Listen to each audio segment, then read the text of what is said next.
Yes, we are live now. Hello friends, this is Imanshi and welcome to Let's Learn. सभी को good evening, नमस्कार, राम राम, सत श्री अकाल, अस्सलाम वालेकुम, what ever you feel connected with. Start करेंगे। आज एक टेस्ट है आपके सामने 30 प्रश्नों का, है ना। 30 क्वेश्चंस होंगे और एकदम जो बैलेंस जिस तरह से पेपर में आने चाहिए क्वेश्चंस, उस तरह के क्वेश्चंस आपको देखने को मिलेंगे। स्टार्ट करेंगे, समझेंगे कुछ क्वेश्चंस को। आउट ऑफ 30 एटलीस्ट 25 आपको आज लेके आने हैं, ये पूरी कोशिश करनी है। अगर नहीं आ पा रहे हैं तो देखना है कि किस जगह पे हम लैग कर रहे हैं, कौन से टॉपिक्स में आपको दिक्कत है, वो आप खुद भी पता कर पाएंगे, है ना। और एक प्रॉपर एनालिसिस तो रहेगा ही, सारे टॉपिक्स आपके पूरे सिलेबस के इसमें कवर हो जाएंगे, 30 नंबर के पूरे टॉपिक्स। तो स्टार्ट करें आज की कहानी। करियर विल ऐप आप डाउनलोड करके कोर्स में एनरोल हो सकते हैं अगर आप कोर्स लेने में इंटरेस्टेड हैं तो। लाइक शेयर सब्सक्राइब आप कर लेंगे, सब्सक्राइब स्पेशली कर लीजिएगा, नहीं तो नोटिफिकेशन आएगी नहीं। यूट्यूब समुद्र है, खो जाएंगे आप, है ना। क्वेश्चन नंबर 1 देखिएगा और जवाब दीजिएगा फटाफट से। पहला सवाल पोल में जवाब देंगे आप, है ना।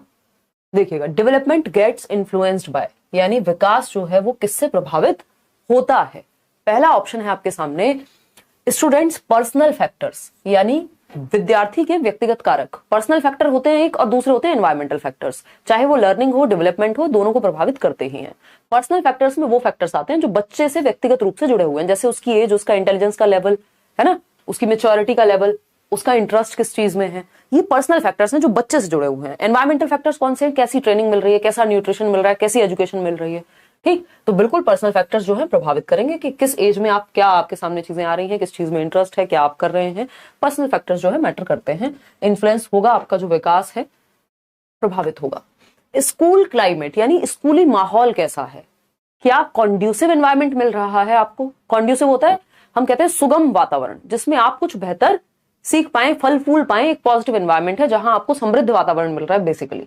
अगर नहीं मिल रहा तो ये नेगेटिवली प्रभावित करेगा। इन्फ्लुएंस का मतलब होता है प्रभावित करना।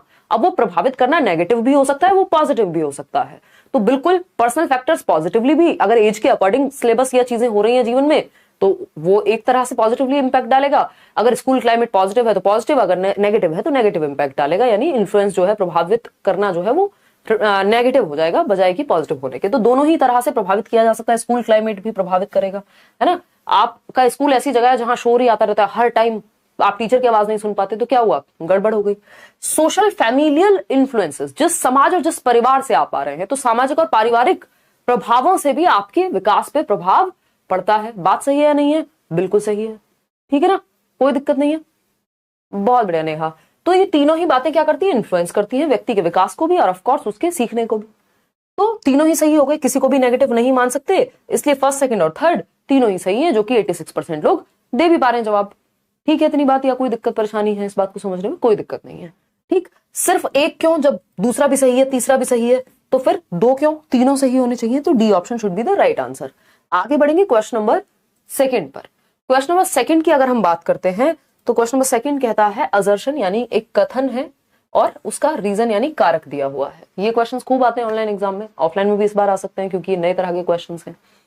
क्वेश्चन नंबर 2 है parents and teachers should ensure positive childhood experiences for all students, यानी अभिभावक और अध्यापकों को सुनिश्चित करना चाहिए कि वो बचपन में या बाल्यावस्था में सकारात्मक अनुभव बच्चे को दे सके। क्योंकि आपके सिगमंड फ्रॉइड भी कहते हैं और बहुत सारे साइकोलॉजिस्ट हैं जो ये मानते हैं, चाइल्ड साइकोलॉजिस्ट हैं जो ये मानते हैं कि जो बच्चे के या व्यक्ति के बचपन के अनुभव है वो सबसे ज्यादा प्रभावित करते हैं, उसकी पूरी पर्सनैलिटी को शेप करते हैं आगे आने वाले जीवन की। तो हम ये कहेंगे कि बिल्कुल अगर बचपन सुहाना होगा या अच्छा होगा तो बच्चे की जो लर्निंग है और पेरेंट्स और टीचर्स का उसमें बहुत बड़ी जिम्मेदारी है कि आप बच्चे को बिना मतलब बुली ना करें, उसकी सेल्फ एस्टीम पे प्रभाव ना डालें बहुत ज्यादा नेगेटिव, मतलब उसको अपॉर्चुनिटी दें। ये सारे काम, मतलब एक अच्छा अनुभव हो उसको बचपन का। बात तो सही है, बट हमारे जैसे विकासशील देश में या इवन दुनिया में भी बहुत बार ऐसा होता है कि बचपन, ठीक है, सारे एक्सपीरियंसेस अच्छे होते नहीं है, बट कोशिश करनी है। ये बात सही है। रीजन क्या है, कारण क्या है? Childhood is a sensitive period of development specially for cognitive and emotional development.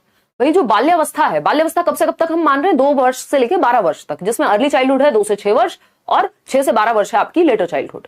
ठीक है, उत्तर और पूर्व और उत्तर बाल्यावस्था की बात करें तो इसका रीजन ये है कि जो बाल्यावस्था है वो विकास के लिए एक संवेदनशील चरण है, एक सेंसिटिव पीरियड है, एक क्रूशियल पीरियड है, क्रिटिकल पीरियड है। कोई भी शब्द यूज किया जा सकता है, याद रखिएगा, है ना। तो जब एक सेंसिटिव पीरियड है, इंपॉर्टेंट पीरियड है, और स्पेशली किसके लिए? संज्ञानात्मक, यानी हमारे दिमाग के विकास के लिए। वो बॉर्नवीटा का एड सुना होगा ना, बच्चे के 90% दिमाग का विकास 5 साल की उम्र तक हो जाता है।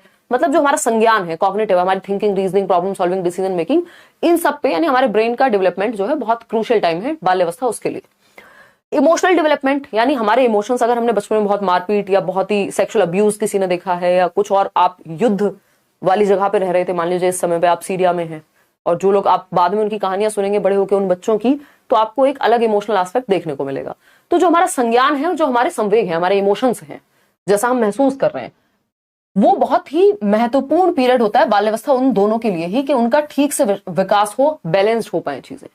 दोनों ही बातें सही है।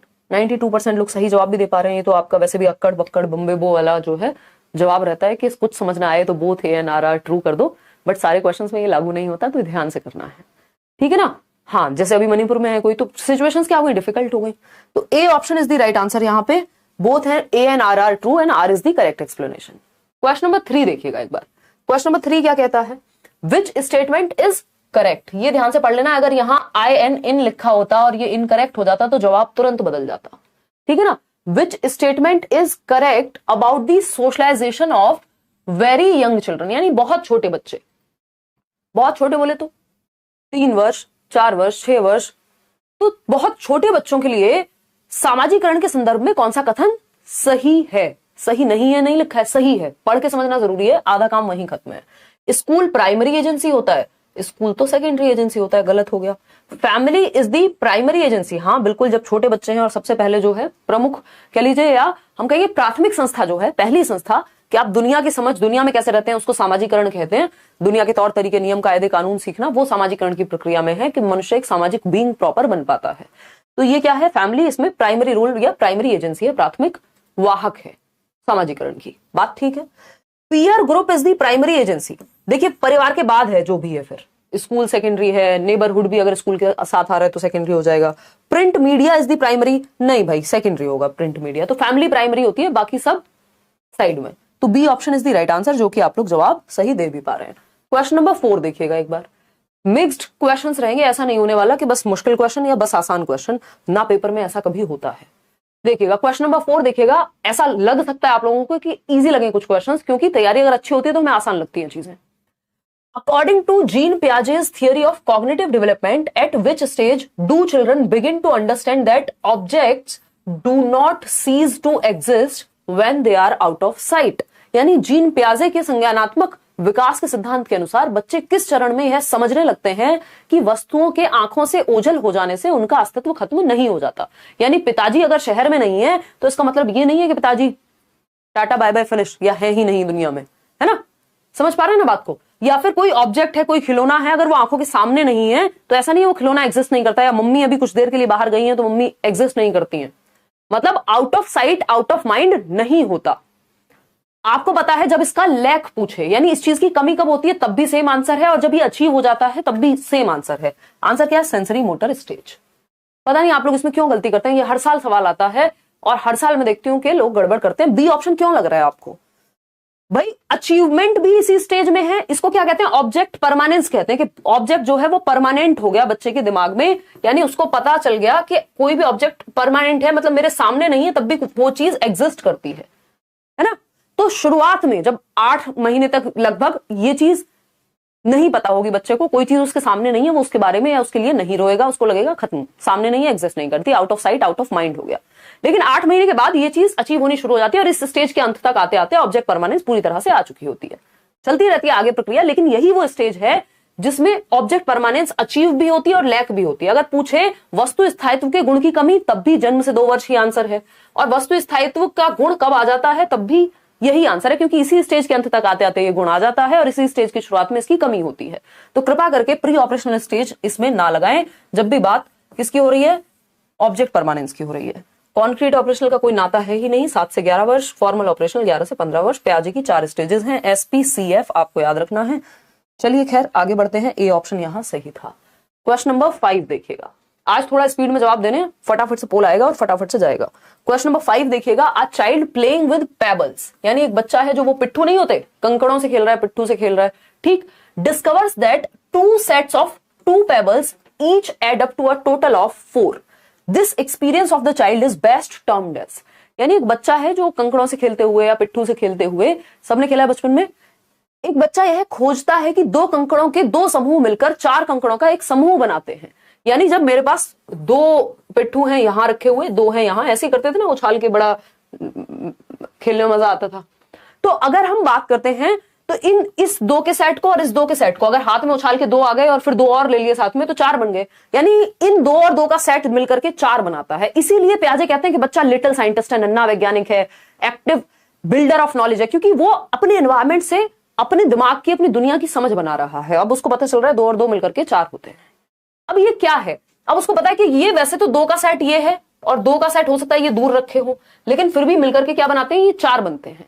इसका मतलब कौन सा गुण आ गया बच्चे में, कंजर्वेशन का। सेंट्रेशन थोड़ी है, ये तो डिसेंटर किया है उसने, और डिसेंटर करना आ गया यानी कंजर्वेशन अचीव कर लिया। सेंट्रेशन तो ये होता है नहीं ये दो अलग हैं, ये दो अलग है, मिलके चार हो ही नहीं सकते। सेंट्रेशन मतलब होता है एक ही चीज पे सेंटर्ड है थॉट, जबकि यहाँ डिसेंट्रेशन हुआ है जिसकी वजह से कंजर्वेशन अचीव हुआ है।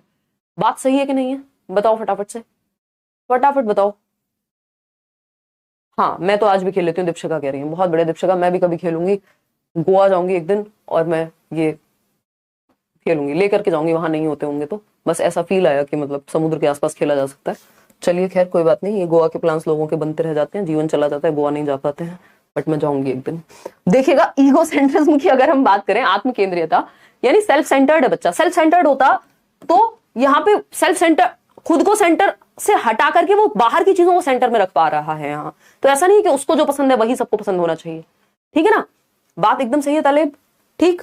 ऑब्जेक्ट परमानेंस, यानी ऑब्जेक्ट परमानेंट हो गया, ये थोड़ी हुआ है कि किसी ने वो पिट्ठू या पेबल्स छिपा लिए हैं और बच्चे को अभी भी याद है कि वो पेबल हैं, दे दो, ऐसा तो नहीं हो रहा। तो ये संरक्षण है, कंजर्वेशन है, जब बच्चे को समझ में आने लगता है कि जो क्वांटिटी है या फिर शेप और साइज के बदल जाने से, शेप क्या है, एक दो पेबल्स को आपने दूरी पर रख दिया, दो पास को रख दिया, अब शेप और साइज के बदलने से क्वांटिटी सेम रहती है, वो चार ही रहेंगे चाहे कुछ भी कर लो, तीन को एक साथ रखो, एक को अलग रख दो, रहेंगे वो टोटल फोर ही।